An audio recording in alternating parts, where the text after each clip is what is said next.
I really loved nature as a kid. I just felt at home in nature, and the pool, the yard, going out in Southern California, the beach, stars at night. But Dad died suddenly when I was 12. Just went to the hospital one day and didn't come home, and it was just a shock. I never realized he was that ill. So, we hit up his funeral and everything, and I tried to deal with it. I mean, how do you reconcile that, non-negotiable event? Nothing you can do is over. And how do you reconcile it with a God who, in some ways, is behind everything, in some ways, is great, it's working through everything, and is filled with love? So I just really struggled with it. And I've been raised Episcopalian. Just loved going to church with Mom, and very much at home in the church, and have been an acolyte and all those things, and identified very closely with the church. And so I thought, well, I'll talk to a minister and see what he thinks about it. So it took a few months before we were sort of ready to really talk about it. And Mom invited him over for dinner one night, and a really nice man, and we had dinner. So after dinner, I got my courage and I took him out to my shop. I had a little workroom area next to the garage, and I remember I was making an ICO transceiver kit. And probably I'm the only person who knows what a transceiver is, but 5,000 little parts and soldering gun. So I was showing it to him, building my courage. And I finally said to him, Reverend Stevens, will I see my dad in heaven? And it was raining outside. I just remember so well the rain and the little heater going and the quietness and the safety of it and the safety of the science there kind of. And so I asked him, will I see my dad in heaven again? And he put his hand on my shoulder and he said, Bob, because of science, we don't believe in heaven anymore. And it was like a knife. I was stunned, to say the least. And I think that's when I knew he was wrong. I didn't feel bold enough to say, you're wrong. I mean, he had been my minister, and he was a minister. But I knew in my heart that he was wrong, and I'd see that again. And so I think that was really a very formative point in my life, because it brought, the event of my dad's death raised the question of nature and God. But his answer raised it to the level of science and theology. And, I knew people died. That wasn't what I was saying. I wasn't saying, did he really die? I understand nature, even though it's a tragic side of nature. What I wanted to know was whether God was still God, and there was something beyond death, not death, but beyond death. And so it really kicked in the intellectual side of me. My spiritual side said, yeah, there's a burning faith that God made us all, God loves us all, and God wants to be with us forever and to have us be who we are. But his theology and the way he understood science turned that from the tragedy of a death to a challenge. Either you reject your faith and just become a decent scientist and do what you can do and live your life as a good person, or you abandon science because it's the enemy of faith. And I knew that wasn't true, but I obviously didn't have the tools to know what to do about it. But I really thank God for that, because I think it has driven me, been very much one of the driving factors in my life. And I think it's probably a common experience that, some of our griefs and neuroses drive us as much as some of our, ecstasies and visions. And in any case, it has.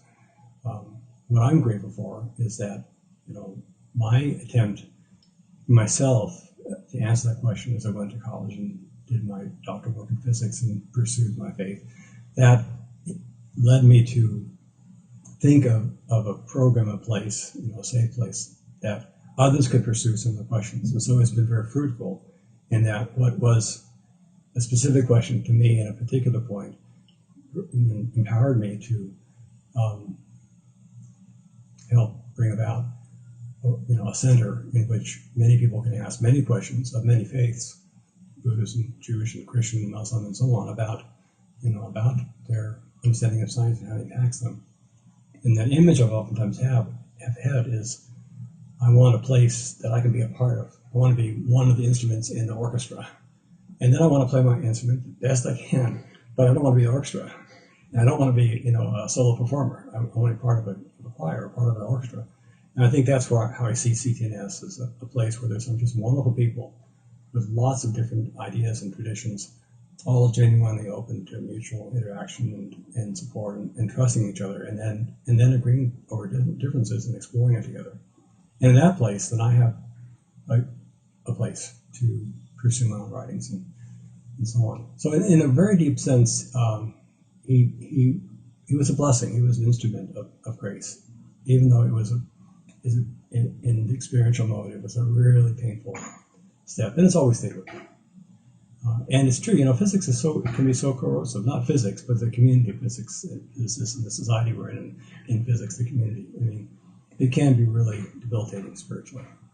And when the reductionism and the materialism and the atheism that people bring to physics get identified as physics by those folk, and you're around them and you're doing your PhD work or you're doing your postdoctoral work, it can be, debilitating. And I think in those times, I do, feel those words even more powerfully, as if, well, maybe he was right. Maybe really there is no such thing as God. There really isn't a heaven. The whole thing was first naivete. The whole thing was, a myth.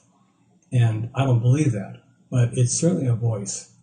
But even that voice, I think, serves a blessing because, I never can just sit and be done. It drives me on. And in some ways, I'm a different person. And in some ways, it's a drivenness, which I think is essential to the success that CTNS has had in doing what it's doing and continue to do it.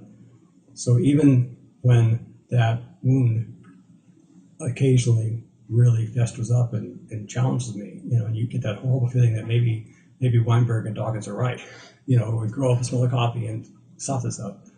I don't fall into it, but I think I'm more vulnerable to it than other people are. But it also then spins me out, into more momentum into really pursuing these questions as best I can.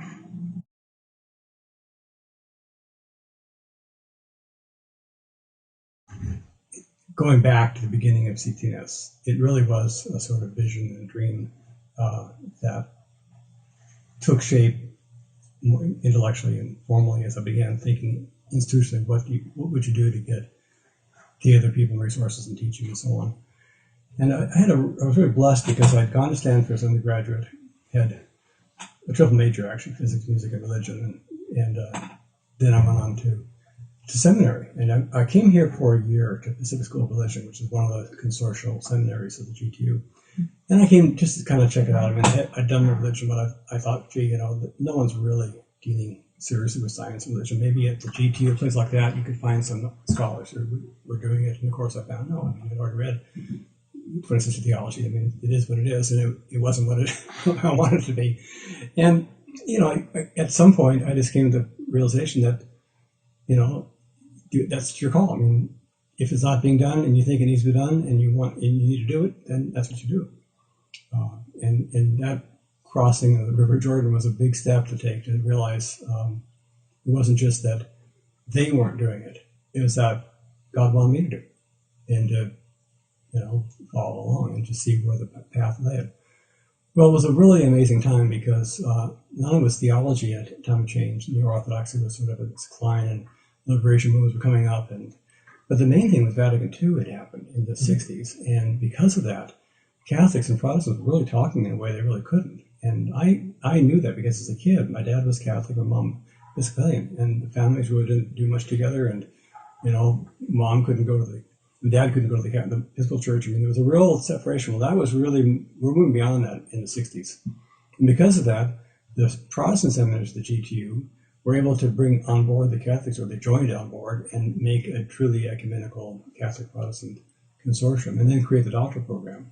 So I realized this was an ideal place for something which would be a teaching program and a research program that would really be interdenominational and broad. At the same time, they created a Center for Jewish Studies and Women of Religion, and so I saw the potential for even broader interfaith dialogues. And of course, the Bay Area is incredible with its cultural diversity, and we're the east side of the Pacific Basin kind of things that are the west side of the America. I mean, all those images began to really take shape in the image of the Golden Gate Bridge, building a bridge between communities, east side rooted and going together.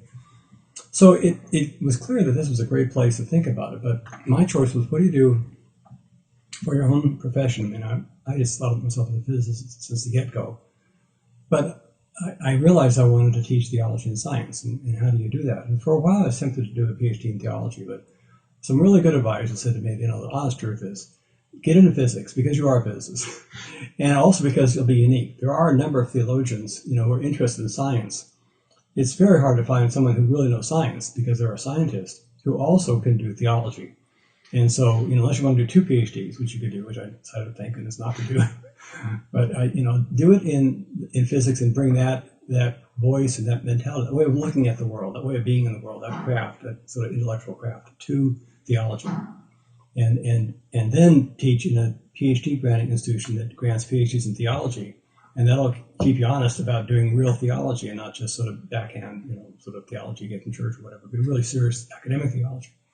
So I did a PhD in physics at UC Santa Cruz and did some theoretical work and some experimental work, and just as I was about to be finished and come back here and do a center, I saw an ad in Physics Today for a 1-year leave replacement at Carleton College in the physics department. And of course, that's where Ian Barber has staked his life, and he's worked there all his life and written the pioneering books. And she had a chance to, I'd read Ian in seminary, I'd read him in college, and a chance to teach with him and really, just talk to the man. It was just irresistible. So Charlotte and I went back there, and she worked in the church. She was ordained at UCC, and I worked in campus ministry, since I was also ordained. But I began to get to know Ian, and so it turned out to be a 3-year thing, and it could have been 10 years. It was a wonderful situation. But by the end of 3 years, I really felt a calling to come back and get the center going. And so that was how it really began. And so it really was that matrix of the possibilities for ecumenical dialogue, which became institutionalized at the GTU. And then it was the openness of the GTU to this wider conversation. And then the key deans and seminaries, which were really interested in having it happen.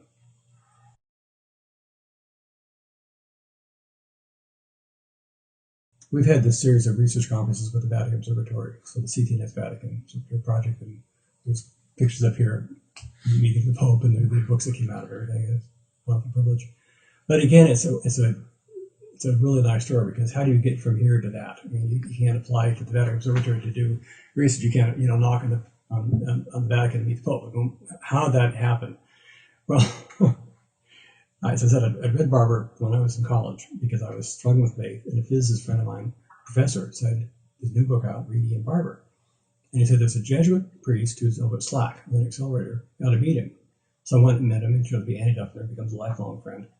And he said, "Read Barber." So I read Barber. And so then I went to seminary. Here is Andy Duffner teaching courses because he's the dean of the Jesuit school. And he taught a course in science and religion. So I sat down, and I'm sitting next to a guy, a nice guy. We began talking. And we find out that we'd both taken our master's degree exam in physics at UCLA the same day. And it was in 1970. And so in fact, we figured out in the room, we were like 5 seats apart. Of course, we didn't know each other. And we wound up meeting in Andy Duffner's class on Ian Barber's work. Bill Steger goes on, gets his PhD in accretion disks with Martin Rees at Oxford, and winds up as a senior cosmologist at the Vatican Observatory. And I go on, of course, do my PhD, and we remain close friends. I was at his ordination. He gave me my charge at my ordination. We've been very, very close friends. We even look alike. People like brothers. It's amazing. And so when John Paul II became Pope, he really wanted to do something to sort of critique the Marxist claim that science is atheistic, because coming out of Paul, and that was the standard story. So you wanted between science and religion, but it was really kind of a critique of atheism. And he talked to George Cohen, who was the director of the observatory, and the Cardinal Picard, and they said, "That's fine, but there's a different agenda too. That's helping people of faith, especially Catholic scientists, explore their faith deeper." Well, he saw the wisdom, so he really did both. And the side where it's helping faith Christians who are scientists grow in their faith turned out to have turned out to be a huge conference in 1988 called Physics, Philosophy, and Theology. And so George turned to Bill, who was working for him, and said, "How do we do this?" And Bill and I have been waiting for a chance to somehow get some GTU connection to the Vatican. And Bill said, "Well, I know this guy, Bob Russell." And so George came and met me, and we hit it off perfectly. He's also an astronomer and just a great guy. So I was invited to edit the book, go convene the conference, and that's how it began. So what then turned into a series of conferences and publications, which I really think are some of the finest things we've done, comes out of, again, amazing out of Ian's book, out of this great physicist at Stanford saying, go read it, meet this guy, Andy Duffner, who then is teaching in the Jesuit school, and then Bill and I are in his class. And, so it's really kind of astonishing. I mean, in hindsight, you can really see the Lord work of these things. You can really see providence happening. But in the real time, I mean, you have no clue what's the meaning of it.